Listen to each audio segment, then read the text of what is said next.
സർവശക്തനായ ദൈവത്തിന് സകല മഹത്വവും, കരുതുന്ന ദൈവത്തിന് നന്ദിയും അറിയിക്കുന്നു. അനേക പ്രാർത്ഥനാ വിഷയങ്ങൾ നമ്മുടെ മുമ്പാകെ ആയിരിക്കുന്നു. അല്പസമയം ചിന്തയ്ക്ക് മുതിരുന്നതിന് മുമ്പായിട്ട് നമുക്ക് കണ്ണുകളെ ഒന്ന് അടയ്ക്കാം. ഞങ്ങളുടെ ദൈവമേ, കരുണയുടെ സാഗരമായ ദൈവമേ, ഒന്നിനും കുറവില്ലാത്ത ദൈവമേ, നിന്റെ സന്നിധിയിൽ വരുവാൻ ഒരു യോഗ്യതയുമില്ലാത്ത ഞങ്ങളെ അങ്ങയുടെ മക്കളാക്കി കൂട്ടി വരുത്തിയതിനായിട്ട് സ്തോത്രം. കർത്താവേ, നീ തരുന്നതല്ലാതെ ഞങ്ങൾക്കൊന്നുമില്ല. അങ്ങയുടെ വചനത്തിനു മുമ്പിൽ അടിയങ്ങളായിരിക്കുന്നു. ഞങ്ങൾക്കതിന് യാതൊരു യോഗ്യതയും ഇല്ല എന്നുള്ളത് ആദ്യമേ തന്നെ ഞങ്ങൾ സമ്മതിക്കുന്നു. ഞങ്ങളുടെ ഭാഷയിൽ ഞങ്ങൾക്ക് മനസ്സിലാകുന്ന രീതിയിൽ അങ്ങയുടെ വചനം ഞങ്ങൾക്ക് തന്നതിനായിട്ട് സ്തോത്രം. ഇന്നും അങ്ങ് സംസാരിക്കും എന്നുള്ളതിനായിട്ട് സ്തോത്രം. അങ്ങയുടെ സംസാരം, അങ്ങയുടെ ദൈവവചനം ഞങ്ങളോടുള്ള സ്നേഹത്തിന് ഒരു കാരണമായിരിക്കുന്നതിനായിട്ട് സ്തോത്രം. അങ്ങയുടെ വചനം ഇരുവായി തലയുള്ള വാളാണ്. അത് പറയുന്നവരെയും കേൾക്കുന്നവരെയും ഒരുപോലെ ബാധിക്കുന്ന വചനമായിരിക്കുന്നതിനായിട്ട് സ്തോത്രം. അത് ശരിയായ രീതിയിൽ ശ്രദ്ധിക്കുവാൻ, സംസാരിക്കുവാൻ ആത്മാവിൻ്റെ നിറവ് അടിയന് തരണമേ എന്ന് പ്രാർത്ഥിക്കുന്നു. പറയുന്ന ഓരോ വാക്കുകളും സ്വരങ്ങളും ദൈവനാമ മഹത്വത്തിനും ദൈവാത്മാവിൻ്റെ നിറവിൽ തന്നെ ആയിരിക്കാൻ ക്രൂശിൻ്റെ മറവിൽ നിന്നുകൊണ്ട് അടിമയെപ്പോലെ പറയുവാൻ അവിടുന്ന് സഹായിക്കണം. സർവമഹത്വവും അങ്ങേക്ക് യേശു ക്രിസ്തുവിൻ്റെ നാമത്തിൽ തന്നെ. ഒരിക്കൽ കൂടി ദൈവസന്നിധിയിൽ നമുക്ക് എല്ലാവർക്കും വലിയ ചൂടിൻ്റെ ബുദ്ധിമുട്ടൊക്കെ ഉണ്ട് എങ്കിലും അതൊക്കെയും സഹിച്ച് എല്ലാവർക്കും ആയിരിക്കാനായിട്ട് സാധിക്കുന്നതിൽ ഞാൻ ദൈവത്തിനെ മഹത്വപ്പെടുത്തുന്നു. ചിലരുടെയൊക്കെ അഭിപ്രായത്തിൽ സഭ AC ആക്കണമെന്നുണ്ട്, അതിന് വിരുദ്ധ അഭിപ്രായമുള്ളവരുമുണ്ട്. എന്നുള്ളത് കൊണ്ട് നമുക്ക് തൽക്കാലം തൽസ്ഥിതി തുടരുന്നതാണ് നല്ലത്. എന്തായാലും ദൈവനാമ മഹത്വത്തിനായിട്ട് തീരട്ടെ നമ്മുടെ ദൈവവചന ശുശ്രൂഷകൾ. കഴിഞ്ഞ ദിവസം ഞാനൊരു ഒരു സംഭാഷണം ഇങ്ങനെ വായിക്കുകയുണ്ടായി. ഒരു ക്രിക്കറ്റ് കളിക്കുന്ന ഒരു വ്യക്തിയോട് മറ്റൊരു താരം ചോദിക്കുകയാണ്, ഒരു ടൈം മെഷീൻ നിലവിലുണ്ടായിരുന്നുവെങ്കിൽ താങ്കളുടെ ക്രിക്കറ്റ് ചരിത്രത്തിൽ എന്തായിരിക്കും താങ്കൾ തിരിക്കുവാൻ അല്ലെങ്കിൽ മാറ്റിമറിക്കുവാൻ ആഗ്രഹിക്കുന്ന ഒരു കാര്യം എന്നൊരു ചോദ്യം ചോദിക്കും. അപ്പോൾ ആ താരം മറുപടി പറഞ്ഞു, ഒരു വേൾഡ് കപ്പിൽ ഇന്ത്യ കളിച്ചുകൊണ്ടിരുന്ന സമയത്ത് ഒരു ബൗളറെ ഞാൻ നേരിട്ട് ഔട്ടായിപ്പോയി. പക്ഷേ അത് മറ്റൊരു രീതിയിൽ ഞാനത് ചെയ്യുമായിരുന്നെങ്കിൽ കുറച്ചുകൂടി റൺസ് നമ്മുടെ രാജ്യത്തിന് ഉണ്ടാകുകയും ലോകകപ്പ് നമ്മുടെ രാജ്യത്തിന് ലഭിക്കുകയും ചെയ്യുമായിരുന്നു. അതിൽ ഞാൻ ഇന്നും റിഗ്രറ്റ് ചെയ്യുന്നു എന്നാണ് ആ കളിക്കാരൻ ആ സംഭാഷണത്തിൽ പറഞ്ഞത്. പലപ്പോഴും വിശ്വാസികളായ നമ്മെ സംബന്ധിച്ചിടത്തോളം ഒരു ടൈം മെഷീൻ ഉണ്ട്, അത് തിരിച്ച് പഴയതിലോട്ട് കൊണ്ടുപോയി പല കാര്യങ്ങളും കറക്റ്റ് ചെയ്യാനായിട്ട് പറ്റിയിരുന്നെങ്കിൽ എന്ന് നാം ചിന്തിക്കുന്ന അനേക സന്ദർഭങ്ങൾ വരാറുണ്ട്. എന്നാൽ ദൈവം അറിഞ്ഞുകൊണ്ട് തന്നെ ആ ഒരു തിന്മ ചെയ്തില്ല. കാരണം ഒരുപക്ഷെ ടൈം മെഷീൻ തിരിച്ചിരുന്നുവെങ്കിൽ അത് നന്മയേക്കാൾ ഉപരി തിന്മയ്ക്ക് അത് ആകുവായി തീരുവാൻ എല്ലാ സാധ്യതയും ഉള്ളത് കൊണ്ടായിരിക്കണം സർവജ്ഞാനിയായ ദൈവം അങ്ങനെ ഒരു കാര്യം മനുഷ്യർക്ക് അധികാരം തന്നില്ല. അതിൻ്റെ അധികാരം മുഴുവൻ ഇന്നും ദൈവസന്നിധിയിൽ തന്നെ ആയിരിക്കുന്നു. വേദപുസ്തകത്തിൽ നാം അനേക വാക്യങ്ങൾ വായിച്ചു പോകുമ്പോൾ ചില കാര്യങ്ങളൊക്കെ കോൺട്രഡിക്ഷനായിട്ട് അല്ലെങ്കിൽ അതെങ്ങനെ ചേർന്ന് പോകുമെന്ന തെറ്റായ ആശയങ്ങൾ അല്ലെങ്കിൽ ചിന്ത പ്രൈമ ഫേഷ്യൽ അല്ലെങ്കിൽ പ്രാഥമികമായി നമ്മൾ നോക്കുമ്പോൾ ഒരു പക്ഷേ തോന്നിപ്പോകാൻ സാധ്യതയുള്ള അനേക വാക്യങ്ങളുണ്ട്. ലോകത്തിൻ്റെ മൂല്യങ്ങൾ വച്ച് നോക്കുമ്പോൾ ഈ മൂല്യങ്ങളൊക്കെ എങ്ങനെയാണ് നമുക്ക് അടുക്കി ചേർത്ത് കൊണ്ടുപോകാൻ പറ്റുക എന്ന ചിന്ത പലപ്പോഴും തോന്നാറുണ്ട്. നമ്മുടെ ഗിരിപ്രഭാഷണം, ദുഃഖിക്കുന്നവർ ഭാഗ്യവാന്മാർ, അവർക്ക് ആശ്വാസം ലഭിക്കും. ലോകത്ത് ഒരു തിയറിയിലും ദുഃഖിക്കുന്നവർ ഭാഗ്യവാന്മാർ എന്നൊരു സ്റ്റേറ്റ്മെന്റ് ഒരിടത്തും പറഞ്ഞതായിട്ട് നാം കാണാറില്ല. അതുപോലുള്ള അനേക കോൺട്രഡിക്ഷൻ വരാമെന്ന് ലോകക്കാർ പറയുന്ന സ്റ്റേറ്റ്മെന്റ്സ് വേദപുസ്തകത്തിൽ നാം കാണുന്നുണ്ട്. ഇന്ന് നമ്മുടെ ചിന്തയ്ക്ക് ആധാരമായിട്ട് എന്നെ ആശ്വസിപ്പിക്കുകയും ധൈര്യപ്പെടുത്തുകയും ചെയ്ത ഒരു വേദഭാഗം വായിക്കുവാനായിട്ട് ആഗ്രഹിക്കുന്നു. പൗലോസിന്റെ പ്രാർത്ഥനയ്ക്ക് ദൈവം നൽകിയ ഒരു ഉത്തരമാണ് ഇന്നത്തെ വിഷയത്തിന് ആധാരമായിരിക്കുന്നത്. 2 കൊരിന്ത്യർ 12 അധ്യായം അതിൻ്റെ 9 വാക്യം. 2 കൊരിന്ത്യൻസ് ചാപ്റ്റർ 12 വേഴ്സ് 9 നമുക്ക് ഏവർക്കും സുപരിചിതവും അല്ലെങ്കിൽ കാണാതെയൊക്കെ നമ്മൾ പറഞ്ഞും വീടുകളിലൊക്കെ എഴുതി വയ്ക്കുകയും ചെയ്യുന്ന ഒരു വാക്യമാണ്. കഴിഞ്ഞ ദിവസങ്ങളിൽ ഈ വാക്യം ചിന്തിച്ചപ്പോൾ എനിക്ക് ഭയങ്കര ആശ്വാസവും ധൈര്യവും നൽകിയ ഒരു വാക്യമായിട്ട് അതായിരിക്കുന്നു. വാക്യം ഞാൻ ഇങ്ങനെ വായിക്കാം. 2 കൊരിന്ത്യർ 12 അധ്യായത്തിന്റെ 9 വാക്യം. 2 കൊരിന്ത്യൻസ് ചാപ്റ്റർ 12 വേഴ്സ് 9. അവൻ എന്നോട്, എൻ്റെ കൃപ നിനക്ക് മതി, എൻ്റെ ശക്തി ബലഹീനതയിൽ തികഞ്ഞു വരുന്നു എന്ന് പറഞ്ഞു. ആകയാൽ ക്രിസ്തുവിൻ്റെ ശക്തി എൻ്റെ മേൽ ആവസിക്കേണ്ടതിന് ഞാൻ അതിസന്തോഷത്തോടെ എൻ്റെ ബലഹീനതകളിൽ പ്രശംസിക്കും.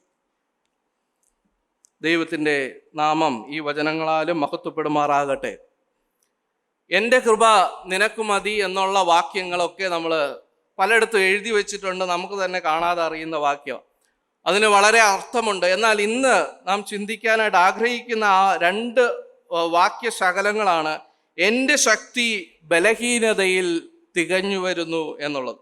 ഇംഗ്ലീഷിൽ ആ ഒരു സ്റ്റേറ്റ്മെന്റ് ഇങ്ങനെയാണ്: my strength is made perfect in weakness.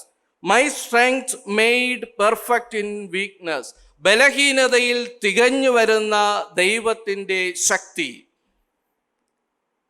നമ്മുടെ ആരുടെയെങ്കിലും പ്രാർത്ഥന, നമ്മൾ ഒരുപാട് പ്രാർത്ഥിക്കുന്നവരാണ്.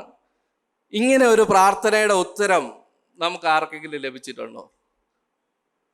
പൗലോസ് തൻ്റെ ജഡത്തിലെ ശൂലം മാറിപ്പോകുവാനായിട്ടാണ് അതിന് മുമ്പ് പ്രാർത്ഥിക്കുന്നത് എന്നൊക്കെ പറയുന്നുണ്ട് 12 അധ്യായത്തിൽ അതിന് മുമ്പുള്ള വാക്യങ്ങളിൽ. പക്ഷേ ഈ ഒരു രീതിയിൽ എൻ്റെ ശക്തി ബലഹീനതയിൽ തികഞ്ഞു വരും, എൻ്റെ കൃപ നിനക്ക് മതി എന്ന ഒരു ഉത്തരം പ്രാർത്ഥനയിൽ നമുക്ക് ലഭിച്ചിരുന്നുവെങ്കിൽ നാം അതിൽ സാറ്റിസ്ഫൈഡ് ആകാനായിട്ട് തയ്യാറാണോ? ഞാൻ ആ ഉത്തരം ഒരുപാട് തവണ എൻ്റെ മനസ്സിലിട്ട് ഇങ്ങനെ പിന്നെയും പിന്നെയും പറഞ്ഞു. എൻ്റെ ശക്തി അല്ലെങ്കിൽ ദൈവത്തിൻ്റെ ശക്തി ബലഹീനതയിൽ തികഞ്ഞു വരുന്നു, എൻ്റെ ശക്തി ബലഹീനതയിൽ തികഞ്ഞു വരുന്നു. എന്താ ഇതിൻ്റെ അർത്ഥം? എന്താ ബലഹീനതയിൽ തികഞ്ഞു വരുന്ന, പെർഫെക്റ്റായി വരുന്ന ദൈവത്തിൻ്റെ ശക്തിയുടെ പ്രത്യേകത എന്താ? അതെങ്ങനെയാണ് ബലഹീനതയിൽ ശക്തി തികഞ്ഞു വരുന്നത്? ലോകത്തിലെ എല്ലാ തിയറീസിലും അവർ പറയുന്നത് ശക്തിന്മേൽ നിന്നാണ് ശക്തി കൂടിക്കൂടി വരുന്നത്. എന്നാൽ ബലഹീനതയിൽ കർത്താവിൻ്റെ ശക്തി എങ്ങനെയാണ് തികഞ്ഞു വരുന്നത്? ഞാനത് ഒറിജിനലിൽ ഇങ്ങനെ നോക്കി. തികഞ്ഞു വരുന്നു എന്നുള്ള മലയാളം വാക്കിന് ഒറിജിനൽ കൊടുത്തിരിക്കുന്ന അർത്ഥം ഒരു വാക്ക് വന്നിരിക്കുന്നത്, പണ്ടത്തെ നിങ്ങൾ നെറ്റിലൊക്കെ നോക്കിയാൽ മനസ്സിലാവും, ഈ കപ്പലിലൊക്കെ യാത്ര ചെയ്തവർ പൈറേറ്റ്സ് യൂസ് ചെയ്യുന്ന ടെലിസ്കോപ്പ് പോലൊരു ഡിവൈസ് ഉണ്ട്. അത് കുറേ കുഴലുകൾ ചേർത്താണ് ആ ടെലിസ്കോപ്പ് ഉണ്ടാക്കുന്നത്. അതിൻ്റെ ഒരു കുഴൽ പുറത്തെടുക്കുന്നു, അങ്ങനെ ഓരോ സ്റ്റേജായിട്ട് പുറത്തെടുത്തിട്ടാണ് അവർ ദൂരെയുള്ള വസ്തുക്കളെ മാഗ്നിഫൈ ചെയ്ത് ക്ലിയർ ആയിട്ട് നോക്കുവാനായിട്ട് ശ്രമിക്കുന്നത്. അതിൻ്റെ അവസാനത്തെ സ്റ്റേജ് വരെ നിവർത്തി കഴിഞ്ഞിട്ട് വരുന്ന ആ ഒരു വാക്കാണ് ടെലിസ്കോപ്പിന് യൂസ് ചെയ്യുന്ന, അല്ലെങ്കിൽ അവസാനത്തെ ട്യൂബും വലിച്ചു പുറത്തേക്ക് വെച്ച് ഏറ്റവും ദൂരെയുള്ള വസ്തുവിനെ ക്ലിയർ ആയിട്ട് നോക്കാൻ പറ്റുന്ന പാകത്തിൽ ആക്കുന്ന ആ പ്രോസസ്സിനെയാണ് തികഞ്ഞു വരുന്നു എന്നതുകൊണ്ട് ഉദ്ദേശിക്കുന്നത്. എന്ന് പറഞ്ഞാൽ കർത്താവിൻ്റെ ശക്തിയുടെ വലിപ്പം അനുഭവിച്ചറിയുവാനായിട്ട് കഴിയുന്ന ഒരേ ഒരു situation, it is in our weakness.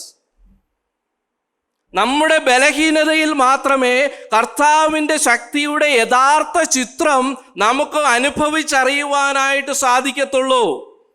ഇത് ഞാനിങ്ങനെ ചിന്തിച്ചോണ്ടിരുന്നപ്പോൾ ദൈവം സംസാരിച്ച വാക്കുകളിൽ ഒരെണ്ണം എന്നെ ഭയങ്കരമായിട്ട് അതിശയിപ്പിച്ചു. ബലഹീനനായ ഒരു വ്യക്തിക്ക് മാത്രമേ ദൈവസന്നിധിയിൽ പ്രാർത്ഥിക്കുവാനായിട്ട് കഴിയത്തുള്ളൂ. ഈ സ്റ്റേറ്റ്മെന്റ് നിങ്ങൾ എഗ്രി ചെയ്യുന്നുണ്ടോ? ബലഹീനനാകാത്ത ഒരു വ്യക്തിയെ സംബന്ധിച്ചിടത്തോളം അവന് പ്രാർത്ഥിക്കേണ്ട ആവശ്യമേ ഇല്ല. അവൻ ദൈവസേന, അവന് സ്ട്രെങ്ത് ഉണ്ട്, സ്വന്തമായ ശക്തിയുണ്ട്, എല്ലാ കഴിവും ഉണ്ടെങ്കിൽ അവൻ തൻ്റെ സ്വന്തം ബുദ്ധിയിൽ നിന്നോളാമാണ് അവൻ്റെ വിചാരമെങ്കിൽ അവൻ പ്രാർത്ഥിക്കേണ്ട ആവശ്യമേ ഇല്ല. ബലഹീനന് മാത്രമേ ദൈവസന്നിധിയിൽ പ്രാർത്ഥിക്കുവാനായിട്ട് സാധിക്കത്തുള്ളൂ. Only a weak person can pray to God. ദൈവത്തിൻ്റെ ശക്തി വിളംബരം ചെയ്യുന്നത് അല്ലെങ്കിൽ മനസ്സിലാകുന്നത് ഈ ഒരു പ്രക്രിയയിൽ മാത്രമേ നടക്കത്തുള്ളൂ. മനുഷ്യന്റെ വീക്ക്നെസ്സിൽ, ഒരു വിശ്വാസിയുടെ ജീവിതത്തിലെ വീക്ക്നെസ്സിൽ, ബലഹീനതകളിൽ മാത്രമേ ദൈവത്തിന്റെ ശക്തി അനുഭവിച്ചറിയുവാനായിട്ട് സാധിക്കത്തുള്ളൂ. We can see God strength in nature. Everything we can see God strength. എല്ലാ കാര്യത്തിലും, ലോകത്തിലെ പ്രപഞ്ചത്തിലെ എല്ലാ കാര്യത്തിലും ദൈവത്തിന്റെ ശക്തിയെ നമുക്ക് കാണുവാൻ സാധിക്കും. But we cannot experience God strength. നമുക്ക് ദൈവത്തിന്റെ ശക്തിയെ അനുഭവിക്കണമെങ്കിൽ അത് ബലഹീനമായിട്ടുള്ള അവസ്ഥയിൽ മാത്രമേ സാധിക്കത്തുള്ളൂ. ഇത് വേദപുസ്തകത്തിൽ ഇതിന് നിദാനമായ അല്ലെങ്കിൽ ഇതിനോട് ചേർത്ത് വയ്ക്കാൻ പറ്റുന്ന എന്തെങ്കിലും സംഭവം ഉണ്ടോ? ബലഹീനതയിൽ എല്ലാ സിറ്റുവേഷനും നിങ്ങളൊന്ന് എടുത്തു നോക്കിയേ, ഏത് സംഭവങ്ങളോ നിങ്ങൾ എടുത്തു നോക്കിയേ, ദൈവത്തിന്റെ ശക്തി വെളിപ്പെട്ട ഏതൊക്കെ സിറ്റുവേഷൻ ഉണ്ടോ അവിടെയുള്ള എല്ലാ എക്സാമ്പിൾസിലും അവിടെ ബലഹീനത ദൈവം വെളിപ്പെടുത്തിയിട്ടുണ്ട്. നിങ്ങൾ പഴയ നിയമത്തിൽ ഇസ്രായേൽ മക്കളുടെ ജീവിതം നോക്കിക്കോ, അല്ലെങ്കിൽ ബാക്കി ഏത് വിശുദ്ധന്മാരുടെ ജീവിതവും നിങ്ങൾ എടുത്തു നോക്കിക്കോ. അവരുടെ കഴിവില്ലായ്മ, ബലഹീനത അവിടെ വെളിവാക്കിക്കൊണ്ട് തന്നെയാണ് ദൈവത്തിന്റെ ശക്തി വെളിപ്പെടുത്തിയിട്ടുള്ളത്. ന്യായാധിപന്മാരുടെ പുസ്തകം, ആ സംഭവം നമുക്കറിയുന്നതാണ്. അവിടേക്കാണ് നമ്മുടെ ചിന്ത ഇന്ന് ഞാൻ ദൈവാത്മാവിനാൽ ആഗ്രഹിക്കുന്നത്. ജഡ്ജസ് ചാപ്റ്റർ 7 അതിൻ്റെ 1-ാമത്തെ വാക്യം.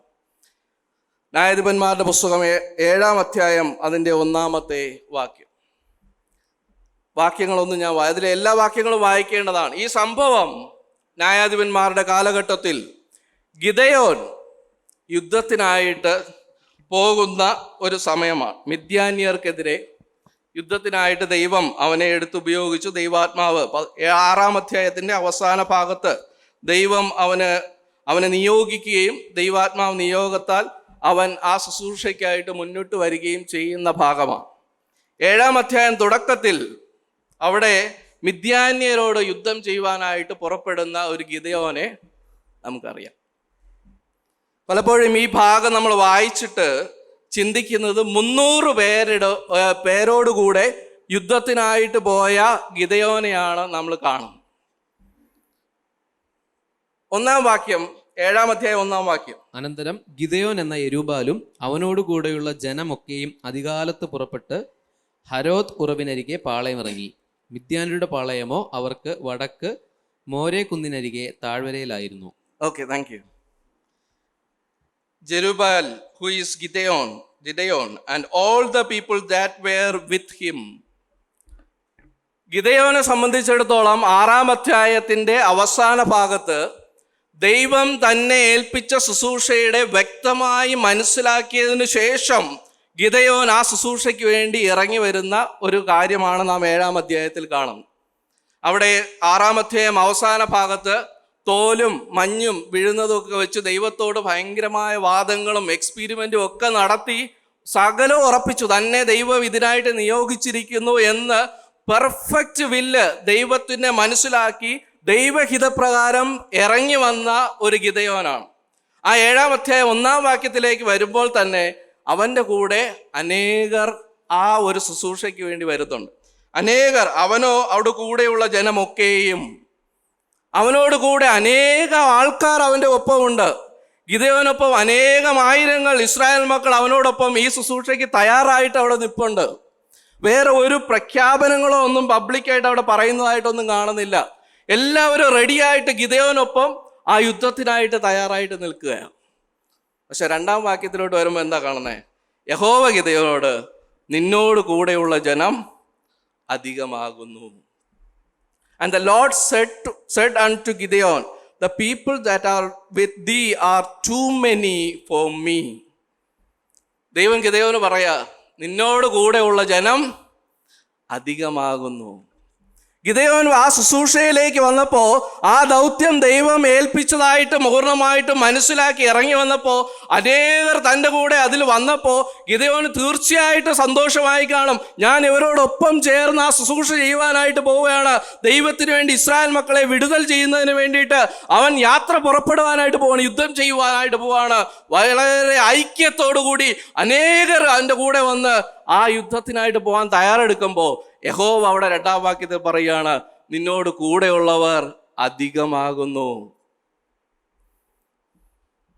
നമ്മുടെ സ്റ്റേറ്റ്മെന്റ് എന്തായിരിക്കും? നമ്മൾ എന്തായിരിക്കും പറയുക? അധികമാണെന്ന് യഹോവ പറയുക. വളരെ നല്ലൊരു കാര്യമായിട്ട് ഒരു ഡൗട്ടുമില്ലാതെ അവിടെ അനേകം മിദ്യാന്യരെ തോൽപ്പിക്കാൻ വേണ്ടിയിട്ട് ഒരു ക്ലാരിറ്റി കുറവില്ലാതെ ഗിദെയോൻ അവിടെ ഇറങ്ങിച്ചെല്ലുകയാണ്. തൻ്റെ കൂടെ അനേകരെയും കൂട്ടി വളരെ ഐക്യത്തോടും സ്നേഹത്തോടും കൂടി ചേർന്ന് അവരോട് യുദ്ധം ചെയ്യുവാനായിട്ട് പോവുകയാണ്. ദൈവം പറയാണ്, നിന്നോട് കൂടെ ഉള്ളവർ അധികമാകും. എന്തായാലും കാരണം പറഞ്ഞേ? ദൈവം അവിടെ കാരണമോടെ പറയുന്നുണ്ട്. അവർ ജയിച്ചു കഴിഞ്ഞിട്ട് അവരെന്ത് പറയും? ഞങ്ങളുടെ കൈയാണ് ഞങ്ങളെ രക്ഷിച്ചതെന്ന് വമ്പ് പറയും. പ്രിയമുള്ളവരെ, ഞാൻ പറയട്ടെ, ഗിദെയോൻ വളരെ പെർഫെക്റ്റ് ആയിട്ട് ആലോചിച്ച് ആ ദൈവത്തോട് പ്രാർത്ഥിച്ച് ഉറപ്പിച്ചിട്ട് ആ ശുശ്രൂഷയിൽ ഇറങ്ങി ചെന്നപ്പോഴും ദൈവം പറയാണ്, ഇസ്രായേൽ മക്കൾ ജയിച്ചു കഴിയുമ്പോൾ അവർ പറയാൻ പോകുന്ന സ്റ്റേറ്റ്മെന്റ് ഇതാണ്: അവർ എൻ്റെ കൈയാണ് ഇത് രക്ഷിച്ചതെന്ന് അവർ സ്വന്തമായിട്ട് ആ ക്രെഡിറ്റ് എടുക്കുവാനായിട്ട് പോവുകയാണ്. ഞാനിങ്ങനെ ചോദിക്കട്ടെ, ദൈവം ഇതുപോലെ നേരിട്ട് ഈ കാര്യം പറഞ്ഞ വലിയ സിറ്റുവേഷൻസ് ഒന്നും നമുക്ക് കാണാനായിട്ട് പറ്റത്തില്ല. നമ്മുടെ ജീവിതത്തിൽ പല കാര്യങ്ങളും നേടിയെടുക്കുന്നതിന് വേണ്ടി നാം മുമ്പോട്ട് പോകുമ്പോൾ ദൈവത്തിന് കൊടുക്കേണ്ടുന്ന ക്രെഡിറ്റ് നാം എടുക്കാനായിട്ട് ശ്രമിക്കുന്നുണ്ടെങ്കിൽ ദൈവം അതൊരിക്കലും ഇഷ്ടപ്പെടുന്ന കാര്യമല്ല. ഒരുപക്ഷെ ദൈവം ഏൽപ്പിച്ച ശുശ്രൂഷയാണ്, ദൈവം ചെയ്യുവാനായിട്ട് എനിക്ക് ഉറപ്പ് തന്ന ശുശ്രൂഷയാണ്, യാതൊരു ഡൗട്ടുമില്ല. എല്ലാവരും എൻ്റെ കൂടെയുണ്ട്, എല്ലാവരും സ്നേഹത്തോടെ ഐക്യത്തോടെ എൻ്റെ കൂടെ വന്നിരിക്കുകയാണ്. പക്ഷേ അതിൻ്റെ റിസൾട്ടിൽ we have no credit at all. നമുക്ക് യാതൊരു ക്രെഡിറ്റും എടുക്കുവാനായിട്ടില്ല. പ്രിയമുള്ളവരെ, പല കാര്യങ്ങളിലും ദൈവത്തിൻ്റെ ശക്തി നമുക്ക് വെളിപ്പെടുവാതിരിക്കാൻ, അനുഭവിക്കാൻ കഴിയാത്തതിൻ്റെ കാരണം നമ്മൾ നമ്മുടേതായ ബുദ്ധിയിലും ശക്തിയിലും വിദ്യാഭ്യാസത്തിലും നമ്പറിലുമാണ് നമ്മുടെ വിഷയം. നാം പലപ്പോഴും കോൺസെൻട്രേറ്റ് ചെയ്യുന്നത് വിദ്യാഭ്യാസം, അത്രയും പഠിച്ചു, പരീക്ഷ എഴുതുന്ന ഒരു കുട്ടിയെ സംബന്ധിച്ച് വിശ്വാസിയാണെങ്കിൽ, ഞാൻ പഠിച്ചിട്ടുണ്ട്, എനിക്ക് വിദ്യാഭ്യാസമുണ്ട്, ഓർമ്മയുണ്ട്, ഓർമ്മശക്തിയുണ്ട്, അതുകൊണ്ട് ഞാൻ ഇതിൽ വിജയിക്കുമെന്ന് പറയും. എനിക്ക് ജോലിയിൽ ചെയ്യുവാനായിട്ടുള്ള ലീഡർഷിപ്പ് സ്കിൽ എനിക്കുണ്ട്, ആ കഴിവുണ്ട്, ഈ കഴിവുണ്ട്, എനിക്ക് കോൺഫിഡൻസ് ഉണ്ട്, എനിക്ക് തീർച്ചയായിട്ടും അത് പറയുവാനായിട്ട് സാധിക്കുമെന്ന സ്വന്തം ബലത്തിൽ ഊന്നിയിട്ടാണ് ഓരോ വിജയങ്ങളും റിസൾട്ട് നിങ്ങൾക്ക് ഉണ്ടാകുന്നതെങ്കിൽ അത് ദൈവത്തിൻ്റെ ശക്തി വെളിപ്പെടുവാനായിട്ട് കാരണമാകത്തില്ല.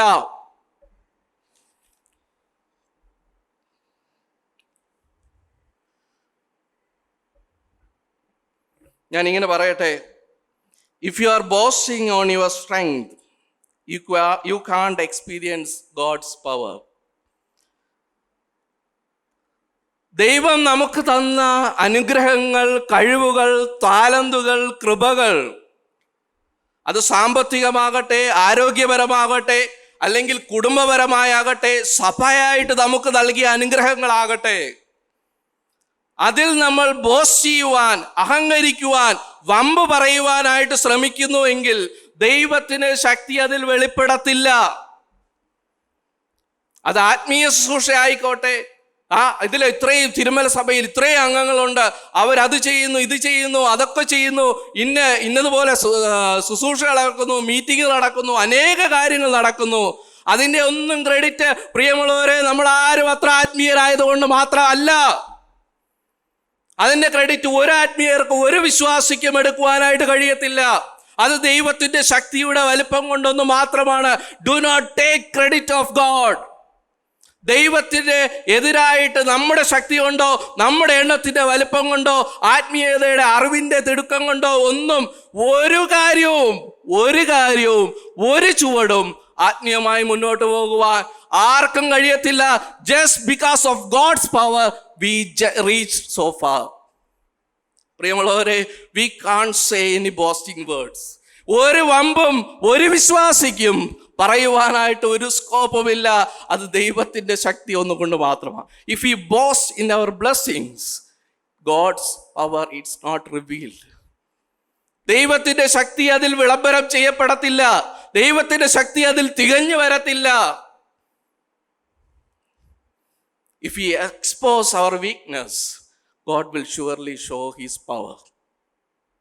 പ്രിയമുള്ളവരെ, അനേക നാളുകളായിട്ട് നാം രക്ഷിക്കപ്പെട്ട് സ്നാനപ്പെട്ട് ഒക്കെ വന്നിട്ടുണ്ട്. ശരിയാണ്, അനേക അനുഗ്രഹങ്ങൾ ദൈവം നമുക്ക് തന്നിട്ടുണ്ട്. ദൈവം ഇതുവരെ ആത്മീയമായിട്ടും ഭൗതികമായിട്ടും ഒക്കെ ദൈവം നമ്മെ അനുഗ്രഹിച്ചിട്ടുണ്ട്. ഇതിൻ്റെ ക്രെഡിറ്റ് ഞാനൊരു കാര്യം പറയട്ടെ, നമ്മളാരും അധികം ആത്മീയരായതുകൊണ്ടൊന്നും അല്ല പ്രിയമുള്ളവർ. നമ്മുടെയൊക്കെ പലരുടെയും, അല്ലെങ്കിൽ പലപ്പോഴും നമ്മൾ വിചാരിച്ചു പോകുന്നത്, ഞാനെന്തോ വലിയ ആത്മീയനായി പോയി. ഞാൻ ഇങ്ങനെ പറയുന്നതിൽ നിങ്ങൾ തെറ്റിദ്ധരിക്കരുത്. ദൈവത്തെക്കാൾ വിശുദ്ധരായി പോയതൊന്നും ആരും വിചാരിക്കരുതേ. Do not boast on your blessings. വമ്പ് പറയാനായിട്ട് യാതൊരു സ്കോപ്പും ഇല്ല. ദൈവം നടത്തിയതല്ലാതെ ഒന്നും നമ്മളിലില്ല പ്രിയമുള്ളവരെ. ആ വന്ന വഴികൾ ഒന്ന് ഓർത്തിടുമ്പോൾ അനേക തടസ്സങ്ങൾ, അനേക പ്രതികൂലങ്ങൾ ഉണ്ടായിരുന്നു.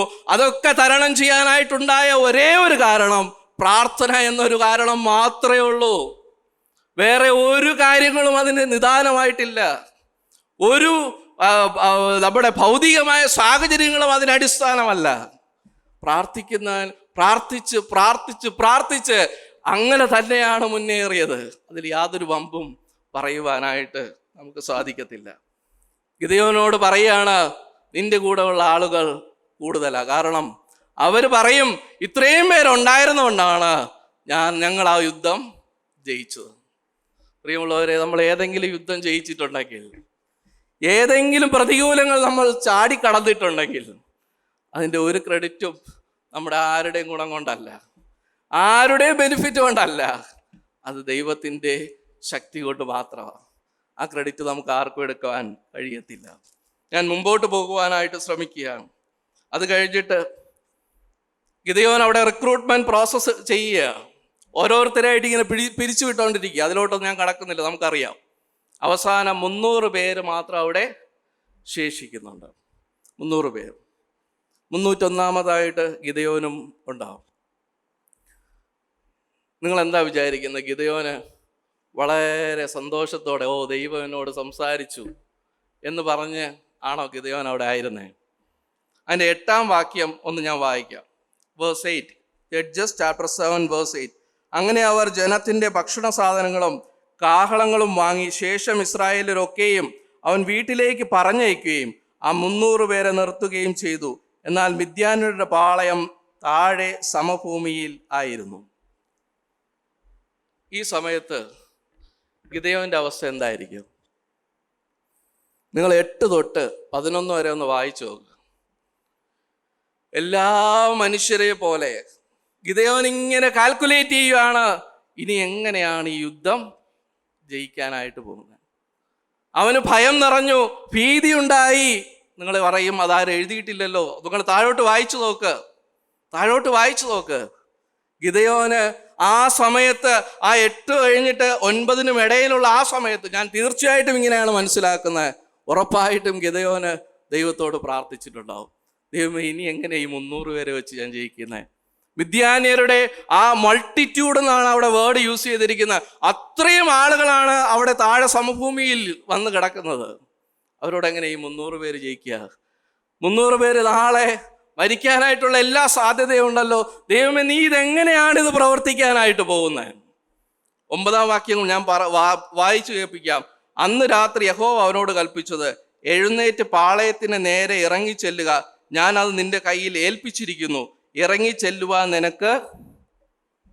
നിനക്ക് പേടിയുണ്ടെങ്കിൽ നീയും നിന്റെ ബാല്യക്കാരനായ പൂരയും കൂടെ പാളയത്തിലേക്ക് ഇറങ്ങി ചെല്ലുക. അത് കഴിഞ്ഞിട്ട് 11-ാം വാക്യം, എന്നാൽ അവർ സംസാരിക്കുന്നത് എന്തെന്ന് നീ കേൾക്കും. അതിൻ്റെ ശേഷം പാളയത്തിന് നേരെ ഇറങ്ങി ചെല്ലുവാൻ നിനക്ക് ധൈര്യം വരും. ഗിദെയോൻ ഭയങ്കര ധൈര്യശാലിയായിരുന്നു, ശരിയാണ്.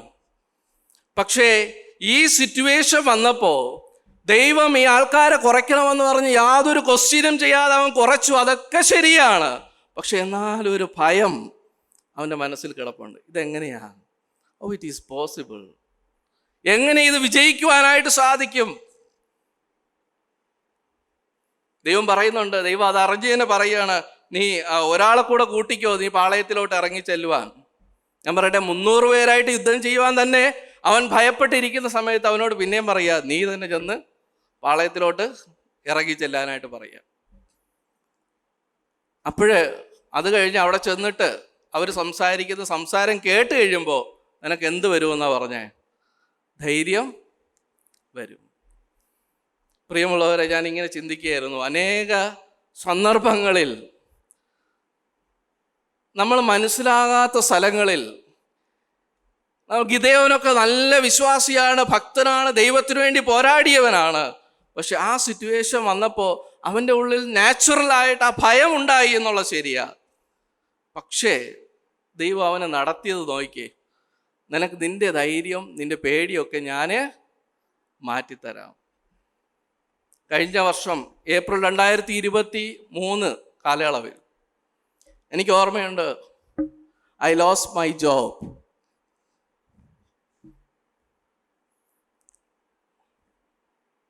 ഇനി എങ്ങനെ അടുത്ത ചൂടെന്നുള്ളതിനെ കുറിച്ച് യാതൊരു സ്കോപ്പും എൻ്റെ മനസ്സിലില്ല, ഒരു വിഷൻസും എൻ്റെ മനസ്സിലില്ല.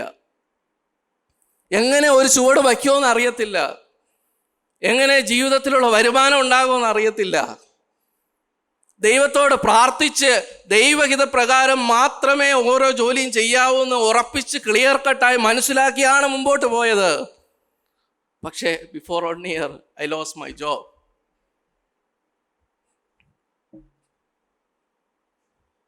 എങ്ങനെ മുന്നോട്ട് പോകണമെന്ന് നമുക്കറിയത്തില്ലായിരിക്കാം. നമ്മൾ ഒറ്റയ്ക്കായി പോയെന്ന് തോന്നുന്ന സിറ്റുവേഷൻസ് ഉണ്ടാവും. എങ്ങനെ ഈ മൾട്ടിറ്റ്യൂഡിനെ നേരിടുമെന്നുള്ള ഫേസ് ചെയ്യുന്ന പേടി നമുക്കുണ്ടാവും. നമ്മുടെ എതിരെ നിൽക്കുന്ന അനേകർ നമ്മുടെ മുമ്പാകെ ഉണ്ടാവും. We cannot know how I can handle this situation. എൻ്റെ കുടുംബത്തിലുള്ള വരുമാന മാർഗം ഇനി ഞാൻ എവിടെ നിന്ന് കണ്ടെത്തും? എൻ്റെ കുഞ്ഞുങ്ങളുടെ കല്യാണം എങ്ങനെ നടക്കും എന്ന് വിചാരിക്കുന്ന മാതാപിതാക്കളുണ്ടാവും. പ്രിയമുള്ളവരെ, എങ്ങനെ എൻ്റെ കുഞ്ഞിൻ്റെ ഫീസ് അടയ്ക്കുമെന്ന് വിചാരിക്കുന്ന മാതാപിതാക്കളുണ്ടാവും. അങ്ങനെയുള്ള സിറ്റുവേഷൻസ് ഒരുപാട് നമ്മൾ ഓരോരുത്തരുടെ ജീവിതത്തിൽ വ്യത്യസ്തമായിട്ടുണ്ടാവും. പ്രിയമുള്ളവരെ, ആരും ഉണ്ടാവത്തില്ല. അവനോട് ഒറ്റയ്ക്ക്, ആ ഗിദെയോൻ ഒറ്റയ്ക്ക് പ്രാർത്ഥിച്ച് ദൈവഹിത പ്രകാരം ആ ശുശ്രൂഷയിലേക്ക് വന്നവനാണ്. പക്ഷെ ഈ സിറ്റുവേഷനിൽ പേടി നാച്ചുറലായിട്ട് വന്നു. പക്ഷെ ദൈവത്തോട് അവൻ പ്രാർത്ഥിച്ചിട്ടുണ്ടാവും, അതവിടെ രേഖപ്പെടുത്തിയിട്ടില്ല. ദൈവം അവനെ, എഴുന്നേറ്റ് വാ മോനെ, എഴുന്നേറ്റ് താഴോട്ടൊന്ന് പോയിട്ട് വാ, നിനക്ക് പേടിയുണ്ട്, ശരിയാ. അവൻ്റെ ആ വീക്ക്നെസ് പോലും ദൈവം കൈകാര്യം ചെയ്യുന്നത് എങ്ങനെയാ? ഒരാളെ കൂടെ നീ കൂട്ടിക്കോ, സാരമില്ല അല്ലേ, നീ ദൈവത്തിന്റെ ദാസനല്ലേ, ഞാൻ പറയുന്നത് നിനക്ക് വിശ്വാസമില്ല എന്നൊന്നും ചോദിച്ചാൽ അവനെ പേടിപ്പിക്കാനൊന്നും ദൈവം നിന്നില്ല. സാരമില്ല, നീ ഒരാളെ കൂടെ കൂട്ടിക്കോ, നീ താഴോട്ട് പോയിട്ട് വാ. അത് കണ്ടു കഴിയുമ്പോൾ നിനക്ക് എന്ത് കിട്ടുമെന്നാ പറഞ്ഞേ? ധൈര്യം കിട്ടും. You will get courage. ഞാൻ പറയട്ടെ, when we expose our weakness before God, he will definitely show his power in our life.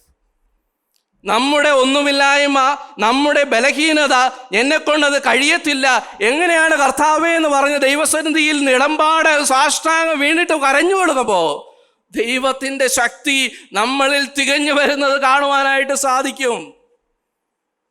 Perfect ആയിട്ട് ദൈവത്തിൻ്റെ കൃപ നമുക്ക് മനസ്സിലാകുവാനായിട്ട് സാധിക്കും. ഇനി ഈ യുദ്ധത്തിൻ്റെ കാര്യങ്ങളൊക്കെ നമുക്ക് അറിയുന്നതായതുകൊണ്ട് ഞാൻ അതിലോട്ടൊന്നും പോകുന്നില്ല.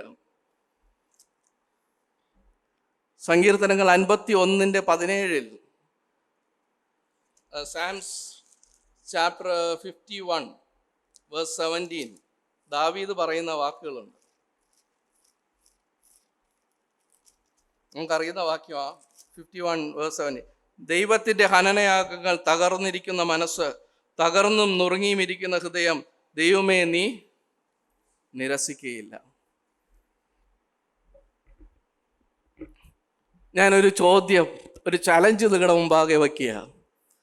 If God wants to deal in your life, you must expose your weakness before God.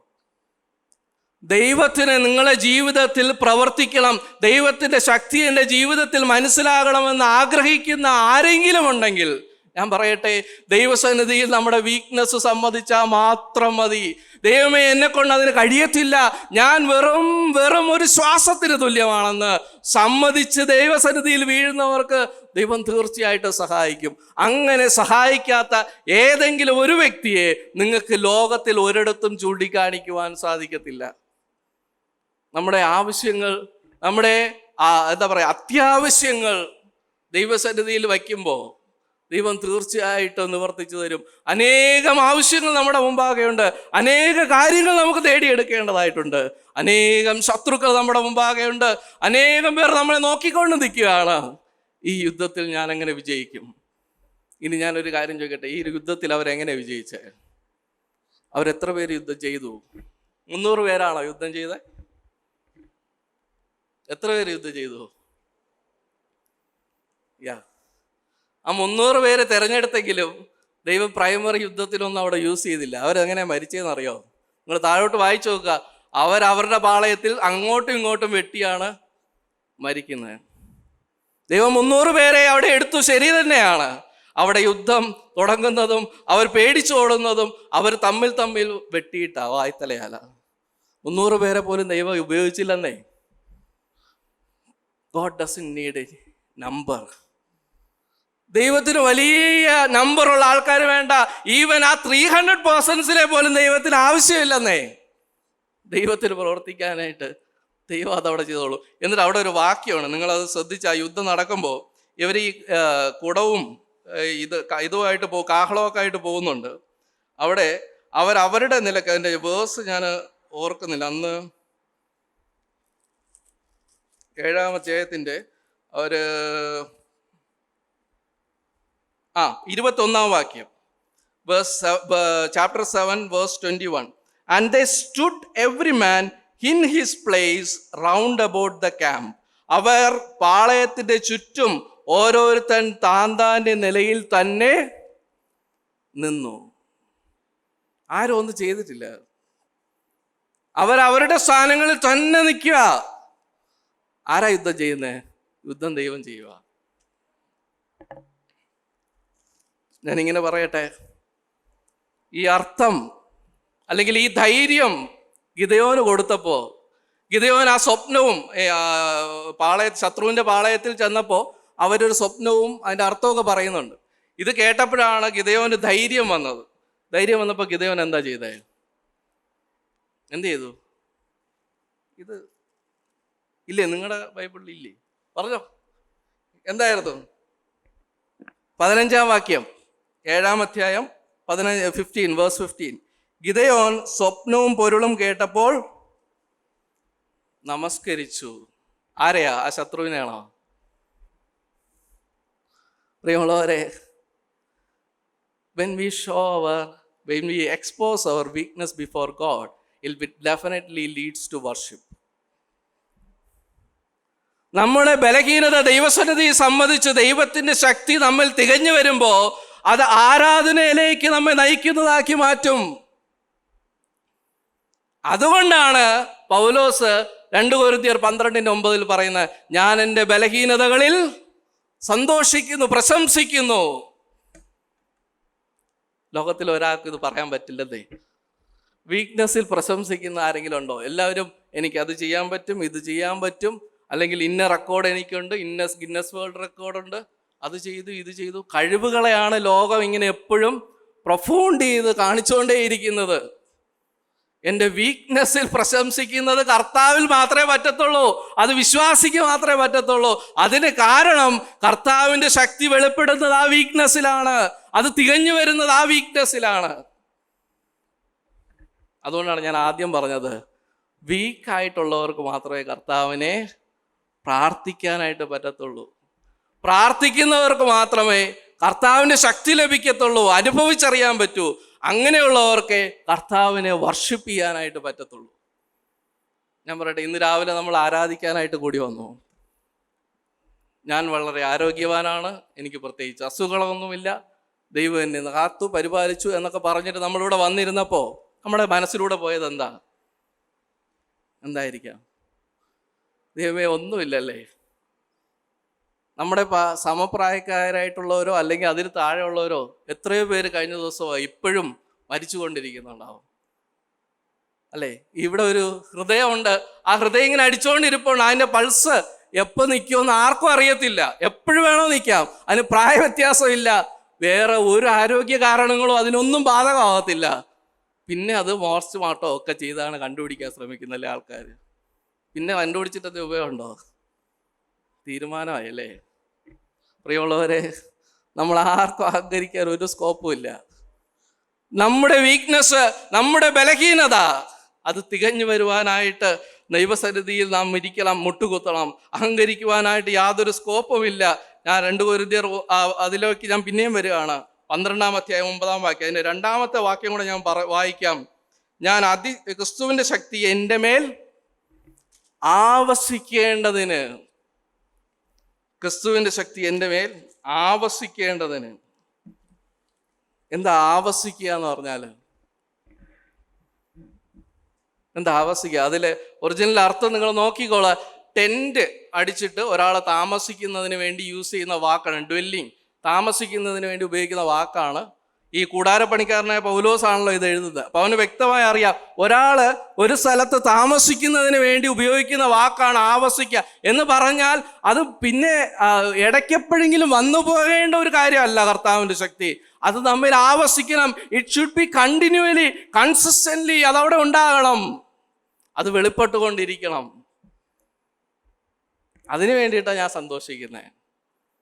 പ്രിയമുള്ളവരെ, നമ്മുടെ നീഡ്സ് എന്തോ ആവട്ടെ, നമ്മുടെ ആവശ്യങ്ങൾ എന്തോ ആവട്ടെ, അനേകം പേർ നമുക്കെതിരെ ഉണ്ടെന്നാവട്ടെ, അനേകം പേർ നമുക്കെതിരെ കോപ്പ് കൂട്ടുന്നാവട്ടെ, ദൈവത്തിന് അതൊന്നും വിഷയമില്ല. ഭയപ്പെടേണ്ട.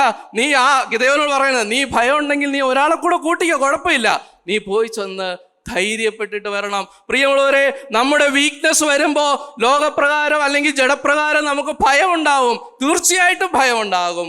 പക്ഷേ ആ ഭയത്തെ മാറ്റി ആരാധനയുള്ള ഒരു ഹൃദയമാക്കി ഗിദെയോനെ മാറ്റിക്കൊടുത്തു. Fear is removed and worship came.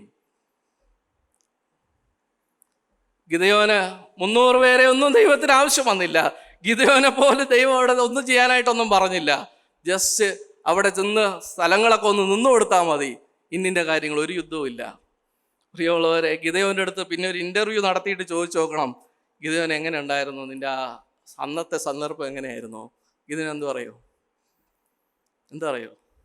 ഈ ഇസ്രായേൽ മക്കളോട് കുറേ പേരെ പറഞ്ഞു വിട്ടല്ലോ വീടുകളിലേക്ക്. അവിടെ ചെന്ന് ഇവരെന്തായിരിക്കും പറയുക?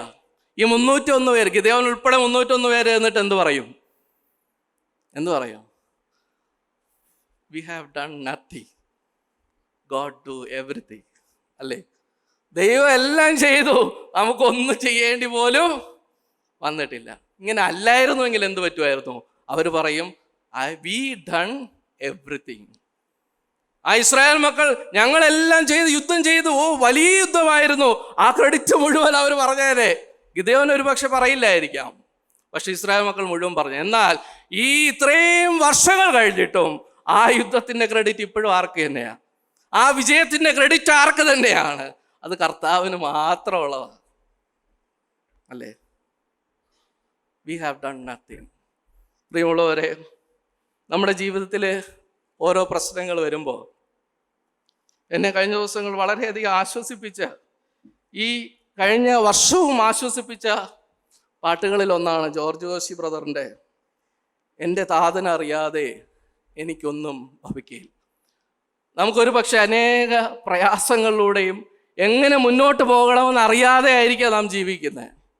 അവിടെ ആ കർത്താവിൻ്റെ ദാസൻ ഞാൻ ആ വരി എഴുതുവാനായിട്ട് ശ്രമിച്ചിട്ടുണ്ട്. കേട്ട്, ബലഹീനനായി ഞാൻ തളരുമ്പോൾ, എൻ മനം ഉരുകുമ്പോൾ, തകരാതെ ഞാൻ നിലനിന്നിടാൻ തരുമവൻ കൃപ അത് മതി ദിനവും. അറിയണം അവനെ അധികം ഞാൻ, അതിനായി അനുവദിക്കും പ്രതികൂലവും മനോഭാരവും, പ്രതിഫലം അരുളിടും അനവധിയാൽ. എൻ്റെ താതൻ അറിയാതെ എനിക്കൊന്നും ഭവിക്കുകയില്ല. Praise the Lord.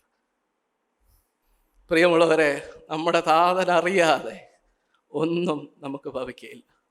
എന്തൊക്കെ ആവശ്യങ്ങളായിക്കോട്ടെ, വലിയ ആവശ്യങ്ങളായിക്കോട്ടെ, സാമ്പത്തികമോ അല്ലെങ്കിൽ കുടുംബത്തിലെ കാര്യങ്ങളോ റിലേഷൻഷിപ്സോ എന്തോ ആട്ടെ, പ്രാർത്ഥിച്ചിട്ട് ദൈവഹിത പ്രകാരം ഇറങ്ങി തിരിച്ചതല്ലേ? പ്രാർത്ഥിച്ചിട്ട് ദൈവം തന്ന വിഷൻ അനുസരിച്ച് ഇറങ്ങി തിരിച്ചതല്ലേ? ഗിദെയോനെ ധൈര്യപ്പെടുത്തിയ ദൈവം is still alive, is still active.